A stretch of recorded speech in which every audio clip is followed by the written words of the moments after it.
တရားပြီးတရားဘာချစ်စားမှမစင်းနာပေါ့နော်ဒီကနေ့တော့ဟင်းချက်ပဲအုံထမင်းလေးချက်စားပါမယ်ရှင်ဒါကတော့အုံထမင်းချက်ကိုစမ်းလေးစီးပြီးရေးစိမ်ထားတာပါရှင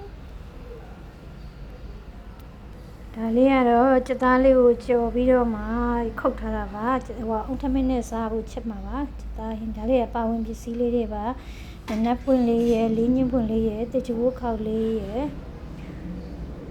ကျက်သွန်လေးရတော့နှစ်လုပ်ဖို့ပါအုံထမင်းနဲ့ထဲဖို့အုံနိုလေးညှစ်ပါမယ်ရှင်အမြဲတမ်းတော့ဆိုင်မှာအုံနိုညှစ်တယ်ဒီသွားညှစ်တာပေါ့နော်ဒီနေ့ကတော့ကိုယ့်အနေကိုညှစ်ကြည့်မယ်ဆိုပြီးအုံလေးကိုခွဲလိုက်တော့ဒါလေးကအခွင့်ကျွတ်သွားတာပါအဲ့လိုဒါလေးနဲ့ပပလိပြီးစီဗရနာလေးထဲချိန်မှာပါ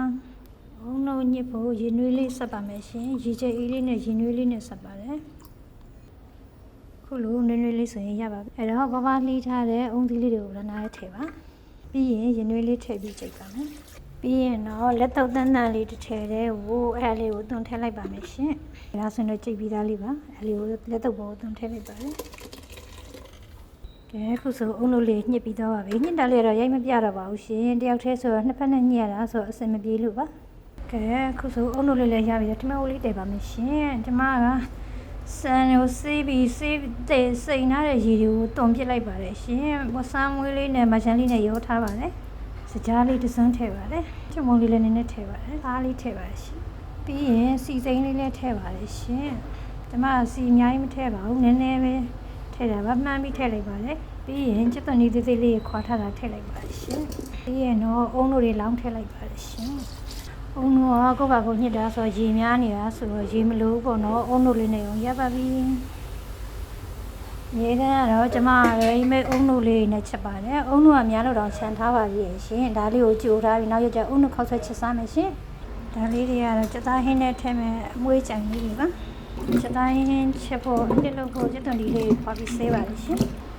်အခုဆိုထမင်းရပွက်နေပါလိမ့်ရှင်ခုလိုပွက်နေတဲ့အချိန်မှာမှွေပေးလိုက်ပါတယ်ကြက်သွန်ဒီလေးတွေကိုအောက်ကိုထမင်းအောက်ကိုမြှုပ်လိုက်ပါတယ်အီလေးဖြစ်အောင်ပါကြက်သွန်ဒီလေးတွေခွာပြီးခုလိုရေဆေးတန်ပြီးပါပပလှိပါမယ်ရှင်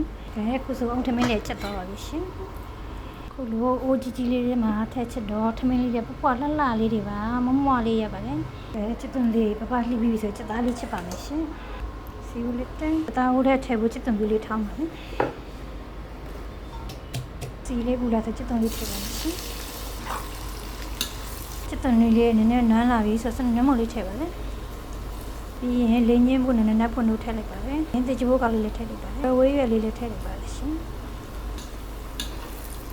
ပြီးရင်စိမ်းသားငပိလေးလည်းထည့်လိုက်ပါလိမ့်ရှင်။ဘုချက်သွန်လေးလည်းနွမ်းလာရင်ရောင်နေမုံလေးထည့်ပါရှင်။ပြီးရင်မဆလာလေးလည်းခတ်ပါလေ။ဝေးအောင်လို့ငရုတ်ကောင်းလေးလည်းနည်းနည်းထည့်ပါလေ။မဆလာလေးကကိုယ့်ဘာကိုအိမ်မှာပေါ့နော်ဇရာစီးလေးကိုဝယ်ပြီးလှော်ပြီးထောင်းထားတာပါ။နည်းနည်းလေးပဲထည့်ရင်ရပါတယ်။များရင်အနက်ကြီးပြင်းသွားမှာပါ။ချက်သွန်လေးရဲလာဆိုချက်သားကြုပ်လေးထည့်လိုက်ပါလိမ့်ရှင်။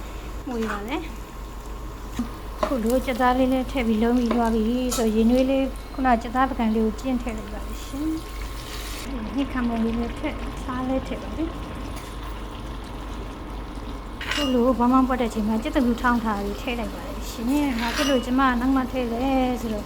တေချဘိုးခောက်တို့ကရဝေးရွက်တို့ခုနဇီယာမဆလာထည့်တဲ့ဟာအဲ့အနံ့လေးကိုကျမမကြိုက်ပါဘူးရှင်အဲ့အနံ့လေးနည်းနည်းဖုံးတော့အောင်လို့ကျက်သွန်ကြီးအပေါ်ကနေစိမ်းထောင်းပြီးအုပ်ပါတယ်အဲ့ဒါဆိုမွှေးလေးပါစုံလေးလေးရေချင်းထည့်လိုက်ပါရှင်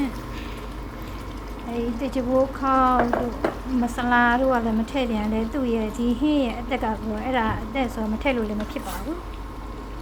ခုလိုရင်သေးများများထည့်ပြီးတော့ဖုံးလေးအုပ်ပြီးတည်ထားပါတယ်စက်သားလေးလည်းနုနုအီအီလေးဖြစ်တော့အောင်ကျက်သွန်လေးလည်းအနှစ်လေးပေါက်တော့အောင်လို့ပေါ့နော်ပြီးရင်အုပ်ပြီးတက်ထားလိုက်ပါမယ်မီအေးအေးနဲ့ဒီချက်သားရဲ့အနှစ်လေးကပလာတာလေးနဲ့စားတယ်ကောင်းပါလေရှင်ထမင်းအိုးထဲကိုထည့်တာများတယ်အုံတို့လေးကိုချိုလိုက်တာဒီလိုရေလေးခန်းသွားပြီးအုံတို့လေးရပါပြီရှင်ခုလိုအုံတို့မွမွေးလေးရအေးဆိုရေကတက်တာလေးကိုဘူးလေးနဲ့ထည့်ပြီးတင်ထားပါမယ်အုံတို့ခောက်ဆွဲလေးချက်စားလို့ရပါတယ်ရှင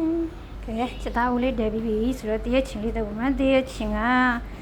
တရက်သီးတွေပေါ်တော့ကိုယ့်ဟာနဲ့ကိုယ်ပေါ့နော်တရက်သီးလေးတွေကိုချစ်ပြီးချင်းထည့်ထားပါကောင်းလာကြည့်လိုက်ပါဦးမယ်ရှင်ကောင်းတော့ကောင်းလေးရဲ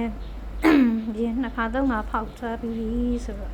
နည်းနည်းလေးတော့အိနေပါတယ်ဟင်းချုံမလေးထည့်ပါတယ်စားလေးထည့်ပြီးတော့ပါပြီပြီးရင်စီစိမ်းလေးနည်းနည်းထည့်ပါတယ် ကဲခုဆိုဦးထမင်းနဲ့စားကိုတဲချင်တော့လေးရပါပြီခုဆိုရင်ကျသားလေးရေလေးတောင်တော့ခန်းနေပါရှင်ခုဆိုကျသားဟင်းလေးကကျတုံလေးဤဒီလုံးဝကိုဖြေပြီးစီလေးပြန်လာပါရှင်လုံးဝရေခမ်းတော့ပါပြီ